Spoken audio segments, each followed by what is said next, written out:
Welcome to the Limit Free Life Show. I'm Michelle Perkins, your host. I bring you tips, advice, and guest stories about creating work you love. Whatever type of career or business you have or want, I want to help you find more meaning, money, and happiness. Now we are live from Hollywood. Hello, and welcome to another episode of the Limit Free Life Show. I'm Michelle Perkins, your host. And today we have, again, our financial expert, Leslie Crumley, who is joining us to talk about how to create a vision for your life, vision for extraordinary lifestyle experiences, and then the way to make that work financially. Because oftentimes we create a vision for ourselves and it's a beautiful vision, but we have no idea how we would pay for that vision. And so Leslie has her own wonderful vision and has really come out with a wonderful system to help fund your life plan, your life vision, and some wonderful lifestyle experiences that you may or may not have even thought of. We'll talk about some of those today, and maybe it'll get some ideas flowing in your mind about unique ways to think about your life, some out-of-the-box ways to think about what you might like to do, and then we'll attach some practical money tips to that so that you can actually not only visualize, but realize your dreams. So I'm going to give you a quick introduction to Leslie, and then we'll get going. So Leslie Crumley almost lost everything in the Great Recession of 2008. She crawled out of a deep, dark hole and now teaches others her secrets to financial success. She's a personal finance strategist and author of 7 Steps to Fund a Life You Love Living. She's going to share with us today what you can do right now to reinvent your relationship with money, something I love, no matter how much or how little you have. At the end of the show, she'll share a few resources that can support your financial success. And welcome, Leslie. Thank you. Thank you for having me here. Yeah, I love having you here. We're having some fun money conversations. And if you've been listening to the show, Leslie's been on a couple of times with some wonderful, interesting advice and really just a way to help you get more comfortable with money, to understand the types of things to look at with money so that you can build a better relationship with money. And so you can go back to some previous episodes and listen to some of our conversations before this one, but today's going to be a great conversation because I love visioning. I work with clients on creating first a vision for their life and their big why. If they're going into business for themselves, if they're trying to grow a business, if they're changing careers, why? What's the big why behind that? And then what's the image, in your mind of who you'll be as that next version of yourself? What are you doing? Who are you working with? Who are you serving? How are you contributing? What are you doing to get your name out there? All the things that make up a big vision plan. And also a vision for the other aspects of your life. Where are you traveling? What are you doing with your family? Who are you giving back to? All of these things that create a really fulfilling and rich life. So visioning is fantastic, and we're going to talk about visioning. And then we're going to talk about, okay, so you have this vision out there, and it looks pretty great, but right now, sitting where you are, you have literally no idea how you would achieve those goals. So Leslie's got some wonderful strategic financial ways of doing this because she's doing it for herself. So Leslie, please jump in before I keep talking, and tell us a little about how you view this whole idea of visioning and being a visionary in your own life. Well, thank you for that question, Michelle. I think that visioning is super hard for me to do personally. And I don't know if any of you listeners have tried to do this, but you go to a gathering and you get a vision board and you cut out pictures. It's like, I really don't connect with that process personally. I know some people really do. But what I notice is a lot of people stop there. And the thing is, how do you start getting from here to there? And for me, I'm a really spreadsheet-based person. Everything makes sense to me on a spreadsheet. I know that's not true for a lot of people. But what I like to do is make just a list of what I want. And then I prioritize what I want. And then I go back and I break down the one priority into steps. So that allows me to really start taking action now. And a lot of times if you have a big goal, like for example, you want to travel to, well, right now traveling is, kind of, we can't do it immediately, but it's something you plan for. So let's say you want to take a trip in 4 years to Europe. I'm saying that it's all gonna, we're gonna be good by then. And so what can we do now to prepare for that? And what can you do to leverage your time to be able to get to that spot? And that's the key point. And to really believe that you can, even though, and this is the hard part, current conditions and circumstances are pretty dark and dim, and you do not see how that's possible. And people tell you you're insane, like they did me when I went on that trip to Europe when my daughter graduated from high school. Didn't know how it was going to happen. I just knew I wanted it. And so I started planning. And one of the tools that I use to do that is really using a spending plan and a balance sheet. And I use those as creative visualization tools that a lot of people don't really think of using those tools to help them cement their desires to action. Yeah, thank you. I love that. And I think what's so many things that you brought up that I want to address. So one is you can be a vision board person. You can be someone, and all of this is about manifesting, whether you're using a spreadsheet or whether you're using a vision board or some other tool, you're still manifesting. So don't get, this idea that if it isn't kind of woo-woo and different, I mean, if you're a little more practical and you want to use a spreadsheet to lay out your dreams, that's just fine. Whatever works for you is the idea here. And both are avenues to manifesting what you want, both in terms of expectation and belief and mindfulness around it, and then also in terms of just practicality of, okay, at some point I will need to pay for this, and so how will I do that? Right. Yeah, because even though you prefer spreadsheets, I know you, and you're a very spiritual woman, and so you're not dismissing it, but you're really explaining that you can do this multiple ways. And if you're a little more, of a practical person and you really don't want to work with images, you don't have to. You can lay this out in multiple ways. And so I'm always looking for ways that people can be themselves in these processes and not try to fit into, some kind of formula or box that everybody's talking about right now. So, and you can do both. You can have a vision board, you can have a spreadsheet. I think that's more who I am, as I like all of them. So I get Me too. Yeah.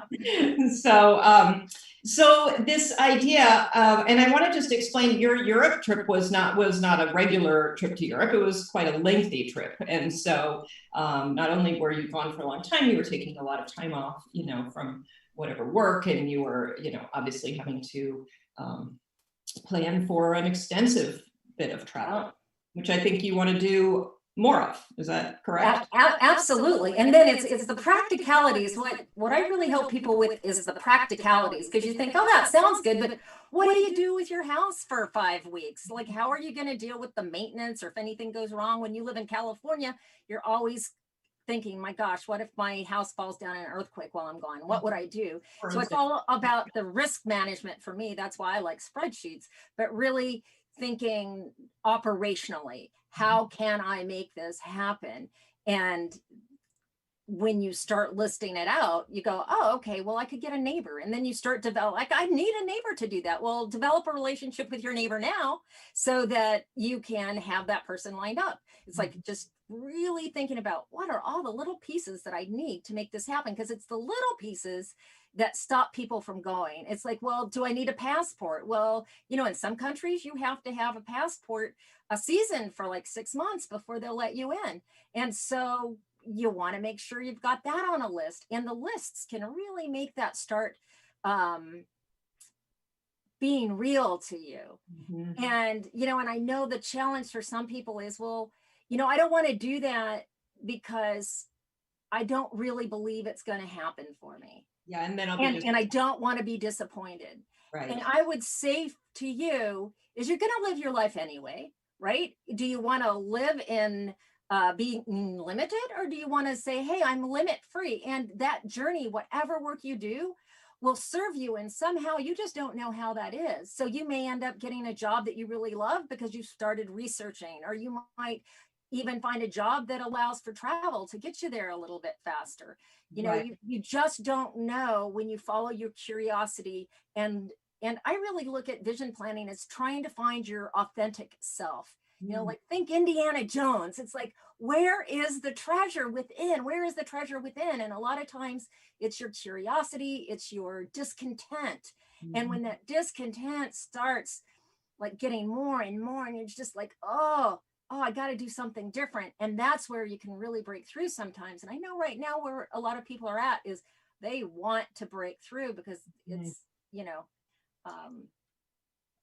it's tough. Yeah, it's tough. Thank you. I didn't want to say it out loud, but it's like I stopped right there. It's tough on people in such a variety of ways. You know? So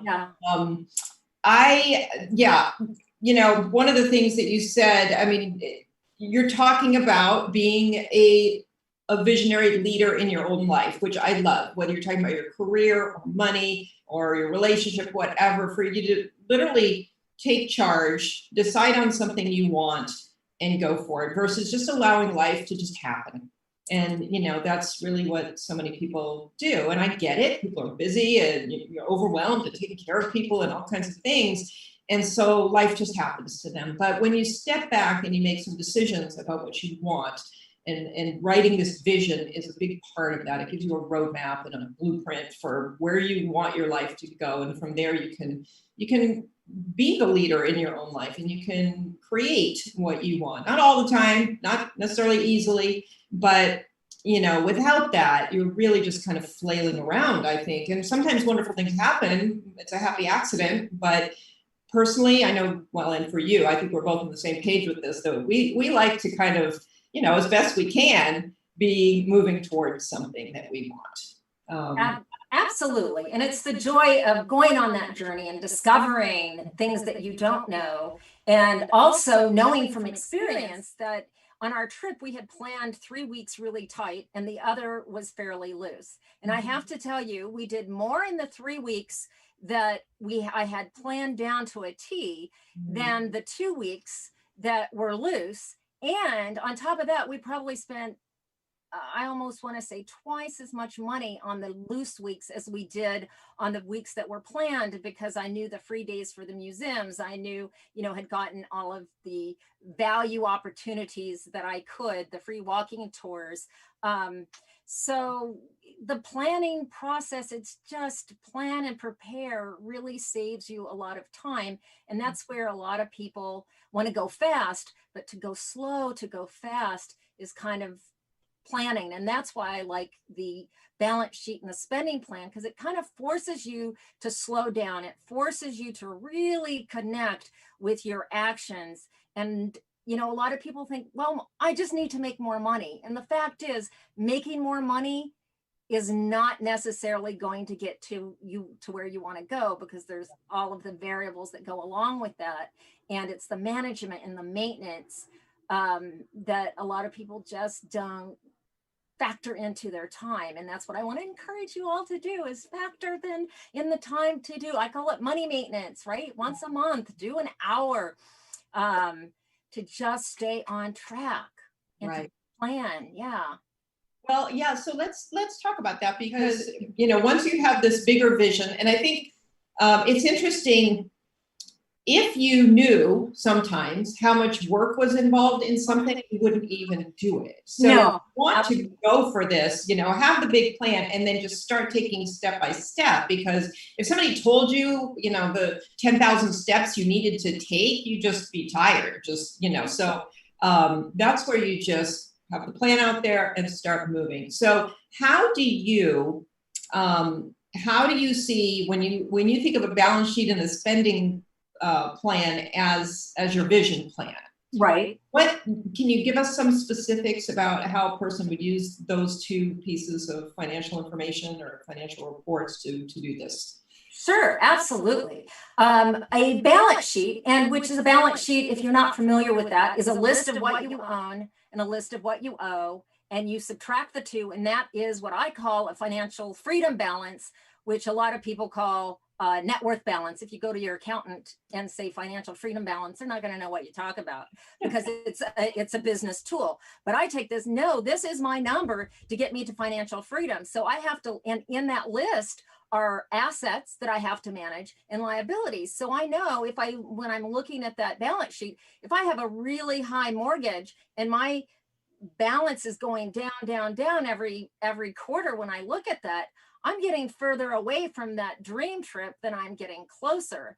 So what can I do to shift? And that's when I would go over to my spending plan. And a spending plan, a lot of people call that a budget. Now, I don't like the term budget because it feels really restrictive. And a budget is like, how much money do you have coming in? And then how much is going out? And that's generally done on a monthly basis. And a lot of times it's very traditional as far as you have, your home expenses, you have, and categorize those out, right? And you have, and I separate technology because you can spend a lot of money on technology and not even know it. So I do that as a separate category. But in each of those line items, like, there's the opportunity to add that vision planning. So you add a category, I have a vacation category. So then you start going, okay, well, how much can I put into there? And then you start asking, well, I'm not putting anything in there because I'm looking at my balance sheet each month, my credit card debt's going up. How am I ever going to get what I want if I continue on this path? So that's how you use those two tools. And then you can also use this low, medium, and high spending plan options, which are creative visualization. So, hey, I want this lifestyle. Like, I've got all this list of fabulous experiences because I'm more experiences myself than things. So I'm not like, I don't need $100,000 car. I'm good with my pre-owned car because I want to travel. Who wants a depreciating asset sitting in their driveway? But hey, okay. So anyway, I digress. But so you use that high budget and you go, or spending plan, and you go, well, how much would it cost me to be able to go to the spa once a month? And maybe you don't want to travel. Okay, that's, not putting that on you, but like, what do you want that feels like a luxury? And then, and putting that into a spending plan to see how much that would really cost. Or if you wanted to live 6 months in one area and 6 months in the other, how could you make that work? Maybe, and here's one of the things a lot of people don't think of, is purchasing a duplex. So a duplex, if you had a single family home, you transitioned into a duplex. Now you have a rental opportunity, and then you have different type of write-offs from a tax strategic standpoint. You also, hey, maybe you don't need a long-term care policy anymore because you've got one side that you could have a caregiver on while you're on the other. And so, and then it begins when you transition property. It's, well, what kind of property do you buy? So there's a really a deep look at how you want to live your life. And that's why that vision is so important, because a lot of people go, oh, my next house, I want this. I know plenty of people who have moved in their 50s and have bought a 2-3-story house. Well, my in-laws lived with us for 15 years in a 3-story home. And one time we had to carry my father-in-law out of the house because he couldn't walk up the stairs anymore. So it made me really mindful of, like, if you're transitioning in your 50s and you want to age in place, then you might want to think of a house that's a ranch style and with steps that can be modified. And I know that's going pretty deep into visualization, but it's really, really thinking about how do you want your life to look? Right. Because, the reality is we're all aging if we're lucky. So how do we do that in a way that feels expansive instead of restrictive? And if you're not really looking at your finances, a lot of people are getting towards their non-working years and going, wow, I wish I just saved a little bit for this, and yeah, savings. I think everybody right now is looking and relooking at their savings. Yeah. So I love the idea of making sure, well, a couple of things. Again, when you do your vision, you want to actually cost out your vision. And I think a lot of people don't, they're incorrect in their assumptions about what that lifestyle would cost. So yes. sometimes they, they look and they say, I want to have the boat and, send my kids to college and have a vacation home and take a vacation every year, whatever it is. And in their mind, they're like, that's a lot. That's going to be $1 million, lifestyle. And then when you actually put numbers to it, you find actually, it's less than I thought. Sometimes it's more than you think, but guessing it does not work. I mean, we think we know, and it's like guessing at how many calories you ate that day. Yeah, that doesn't work. That doesn't work. Yeah. So really important to create the vision and then to literally go through each of those things and assign value to them and cost and see, what am I looking at? What is the reality here of what I actually need? Exactly. And especially when you have your goals, then it's easier to go through a spending plan and go, wow, do we really need the Netflix and Hulu and Disney and cable and, whatever else you have? Do you need all of those? Or maybe you can cut some of those and then reallocate those assets to your vacation budget. And when you get your whole family, what's cool about the visual tools is that a balance sheet, I call it a self-assessment, because you can show these tools to your kids. And talking to your kids about money early is the biggest gift that you can give them, because it's not, a lot of families don't do that. And Right. so how can you play the game if you don't have the pieces and you don't have written rules? And you say, hey, good luck. You just graduated high school or college. Now you're on your own with no training on how to deal with all of the, complexities of managing your finances. So I encourage you, if it's not something you want to do, think about your kids and see if there's a legacy of learning that you might want to start to teach them, so they don't have to struggle in the same way that maybe you did. Right, right. And certainly with kids, they have time ahead of them. So, to convey how savings could work for them and give them some numbers. I mean, starting as early as, if you're in your early 20s or whatever, man, you're in a good place for savings. So I wanted to ask you about, I know as far as credit card debt, I mean, if you're trying to save, but you have credit card debt, do you just want to comment on that real quick in terms of what you think the priorities should be? Yeah, you know what? And the answer is always very hard, because it depends. Because it depends on, if you have money coming in or if you've been laid off. It depends on why you have the credit card debt. Is it due to healthcare expenses, or is it due to, you just keep buying and you're not paying attention, which is one of the reasons the spending plan and a balance sheet are so very helpful?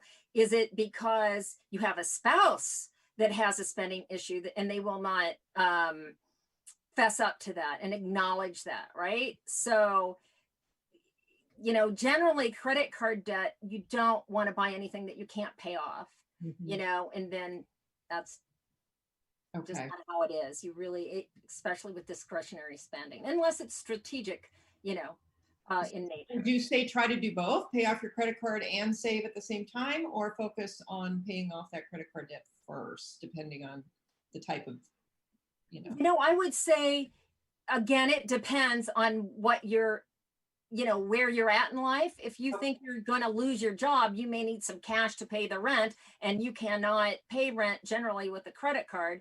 Right. So, that would be an issue. But if you have money coming in, and if you start paying off your credit card, then if you had to, you could charge something back on the credit card.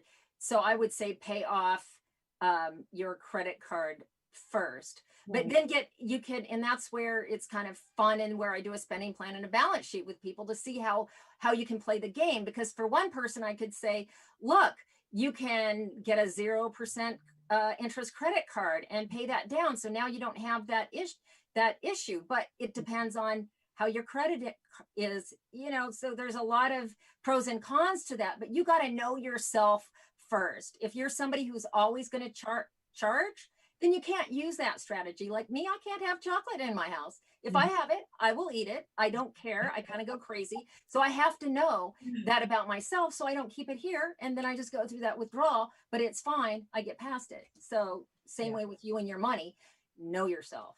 Yeah. Yeah. I love that. And I personally like to see everything kind of together. So if I have multiple credit cards and loans, various loans, car loans, whatever, I like to put, something together. And I know your balance sheet really does this too. Yeah. But yeah, it's just so, because I think for a lot of people, they see the individual statements, they don't see the whole picture of what that looks like. And so laying that all out, I have a friend who we were talking about this. I did a webinar on this, and then she sent me something where she did some bullet journaling. So she made it really cool because she's more of an artist. She didn't want to do a spreadsheet, but she laid out everything on one page and prettied it up.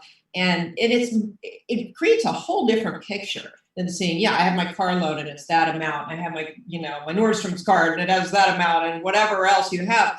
And when you see it all together, then you can really look at it and make some good decisions about what's first, what's second, what's going on, so yeah.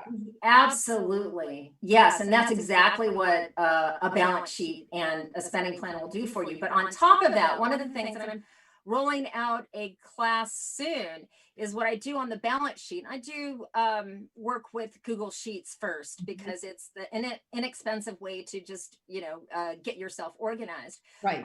But one of the things columns I add when we're looking at the accounts is, well, who's the leader of this account? Because what happens is, and, I think the latest statistic I heard was 50% of divorces, marriages end in divorce over finances. So, and one of the things is it actually takes a lot of time to manage money, if you're just trying to fix a problem. And so who's responsible for all of that in a family?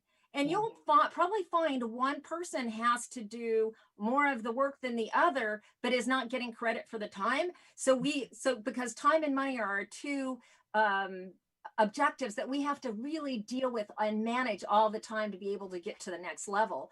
So do not discount the work that you do in your family to take the time to make you healthy, financially healthy. And if you have someone that's not a thing for them, they don't even appreciate that work. So when you use the visual tools, it helps bring to light, and when you list it out and you have somebody's name in a column, it's like, maybe that's why they're asking me to, do XYZ all the time so they can do this. And then you can find more harmony and clarity and transparency as well. So.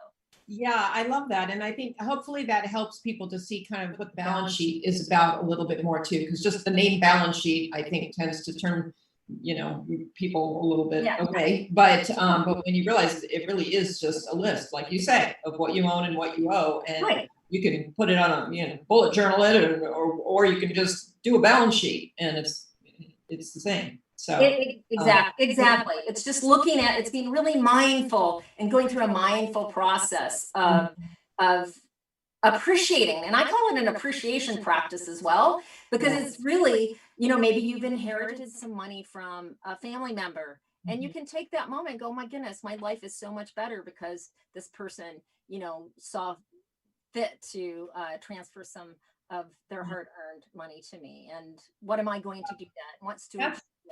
That's so important too. I think when you are pulling out those financial reports and getting ready to sit down and talk about them, to actually start with, gratitude, some success stories. If you're looking at debt and seeing it go down, that's a success. That's something to give yourself some credit for. And or if your savings is going up or whatever it is, really important to take that in versus just sort of sit down and think of this as, okay, we have work to do and, this isn't good, it's not good. And to see what is actually working. And that will help you to hone those. Well, first, it'll help you with your relationship with money, but it'll also help you to kind of stand in that place of feeling like a visionary leader in your own life. That's right. And that's so important, is that visionary leader. Because we all think of, well, I don't know, I think of Martin Luther King as a visionary leader. But in your own life, sometimes, especially I think as women, we wait for somebody to tell us what to do. We wait because we're caregiving for everybody, right? And we've been told to ask and it's okay. And no, it's like nobody is going to lead your life but you. Mm-hmm. So if you want to create a vision of experiences for yourself, now's the time. And I would challenge you to do this, you guys. Take a piece of paper and write down a list of 10 things that you want. And once you write it down, those wants, they become goals. They can become goals. Now you don't have to do them, but just that connection with a piece of paper and pencil, from getting it out of your brain to paper, is really powerful. And it sounds easy, but I have a really hard time with that myself. So I get that you might go, oh, I'll do that later, I'll keep it in my head. No, if you want to take the power, then you want to write it down on a list, and you want to look at it all every day, and then you just pick one. And maybe you pick the vision for the next 6 months, and don't take it for your life, because that's a big, that's a big challenge. Yeah. So what do you see for yourself for the next 6 months that you could do to make the next 12 months even better? Yeah. And so I would invite you to just start there. Yeah. And I loved what you said about the discontent kind of pushing you. Yes. Because if you create this plan and these life experiences that you want, and given, your current income and your current situation, you really can't make heads or tails of how you would make this happen. It might be, okay, so look at your business. Is it profitable? Is it bringing in the revenue that you need? Is it working the way you need it to work for you to be able to enjoy this vision? And same with your career. If you're in something and it's a dead end at this point, you won't be promoted. You won't, you can, your own situation. And so maybe it is time to think about making a move or doing something on the side or whatever it is. But so the vision is, not only kind of, your dream laid out, but it's guidance. It's allowing you to say, okay, if this is really what I want, what do I need to commit to over here?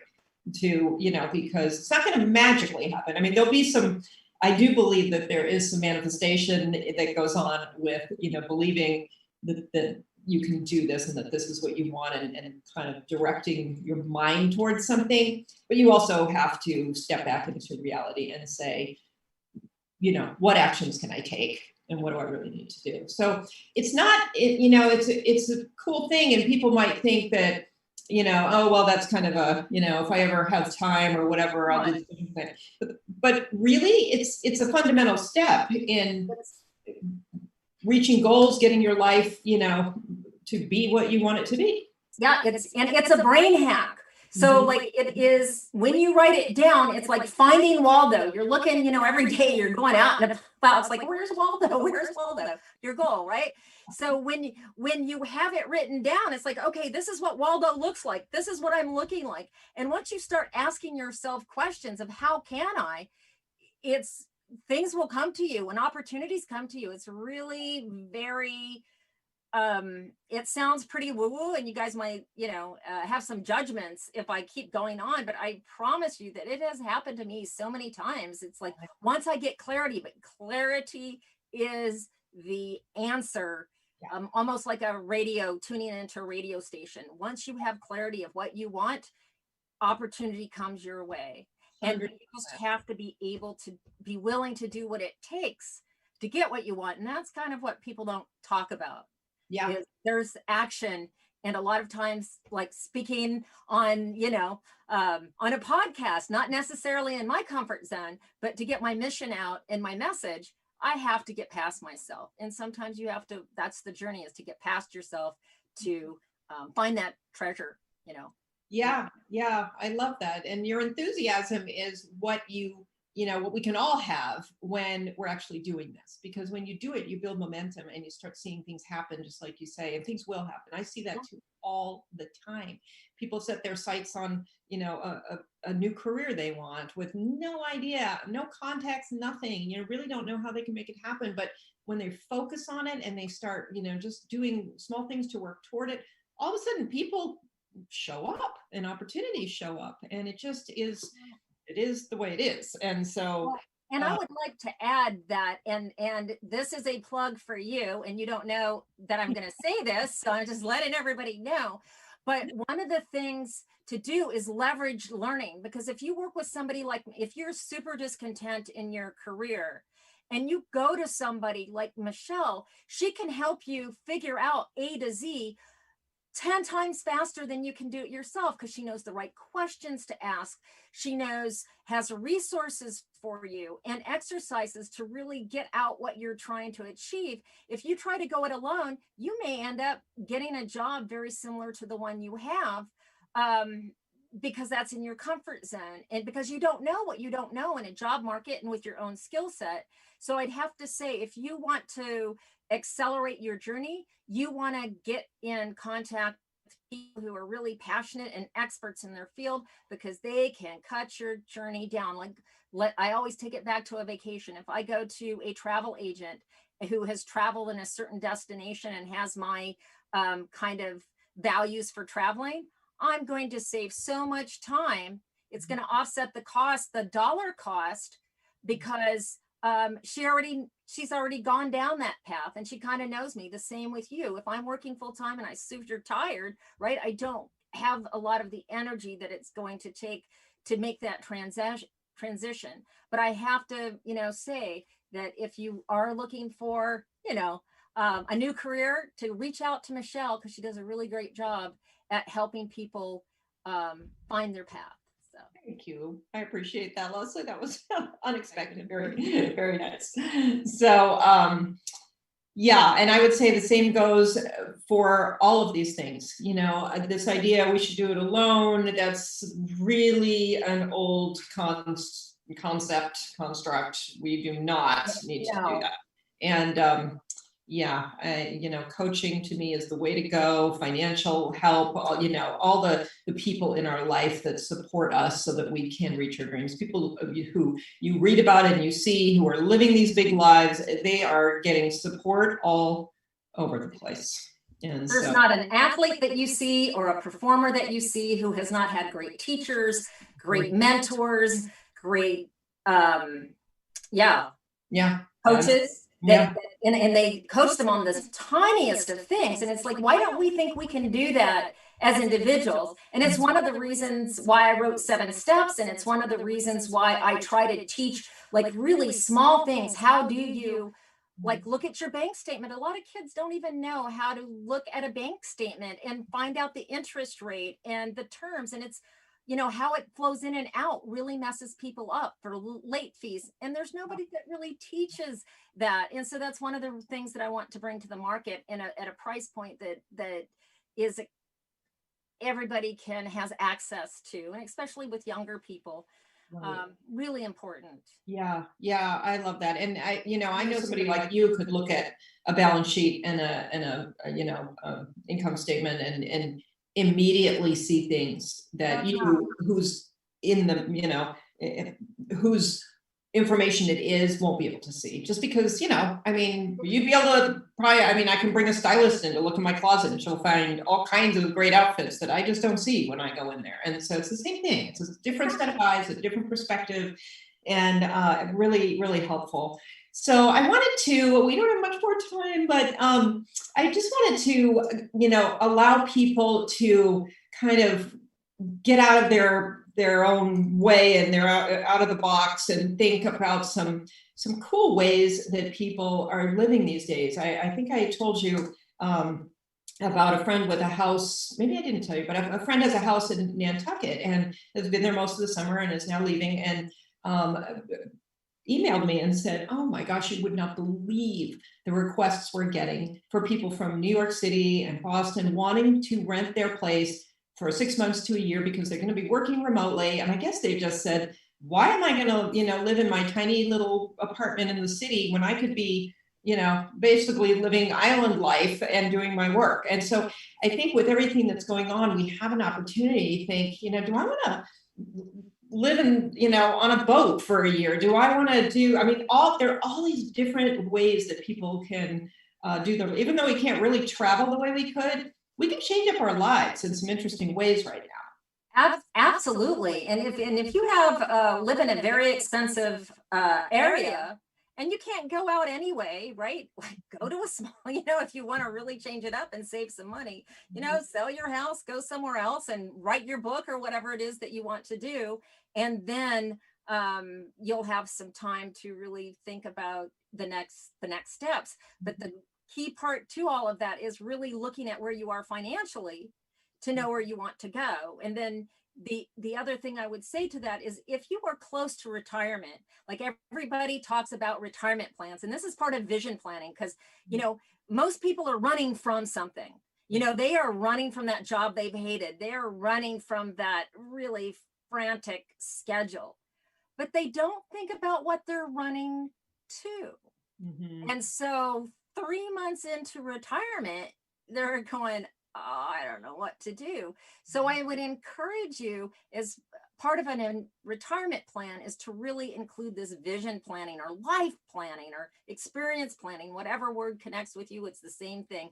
What do you want? Why do you want it? And what are you willing to do to get it? And start thinking about it now. Don't wait until that, date that you're not walking back into the office anymore. Right. Yeah. Okay. Well, we'll wrap on that. That's a beautiful ending to this. And just to add on to that, and if you can't figure out how to make these dreams happen for you financially, I would say, look towards somebody like Leslie, who can actually has a process to figure out, for you to figure out how you can make that work. And will help you to look at exactly the right things so that you can do that. So yeah, thanks again, Leslie. It's always such a pleasure to have you on. This was fun. And I hope everyone is a little inspired to create their own vision for themselves. And, and that's an ongoing thing. Do it now, do it again in 6 months or a year, and, keep that vision growing and expanding, and connect with it so that you can get excited and then do the stuff that you need to do to make that happen. Yes. So thanks for being here, and we'll see you again very soon. Okay, absolutely. Okay. All right. Bye-bye, everybody. You want to just tell people real quick before you leave how to connect with you if they would like to? Oh, sure. On Structured Success is my website, structuredsuccess.com. And if you shoot me an email, well, and you can do that through the website. I've got a free call that I do on Mondays for 15 minutes. And also I have, 7 Steps. That 7 Steps to Find a Life You Love Living is a online program that's on my website as well. So check it out. Okay. And yeah. Okay. We'll have you on again soon to keep this conversation going. I love it. Thank you. And listeners, thank you so much for being here. Love that you're here. Please, if you like the show, subscribe to it on Apple Music, on YouTube, a variety of places. You can see it on my Limit Free Life Facebook page, and listen to it on all the major platforms for podcasts. And if you'd like to connect with me, I would sure love to hear some of your money questions and some of your career questions. And I offer as well a 30-minute strategy discovery session if you're looking to change your life in some way. So you're free to go to limitfreelife.com and schedule that.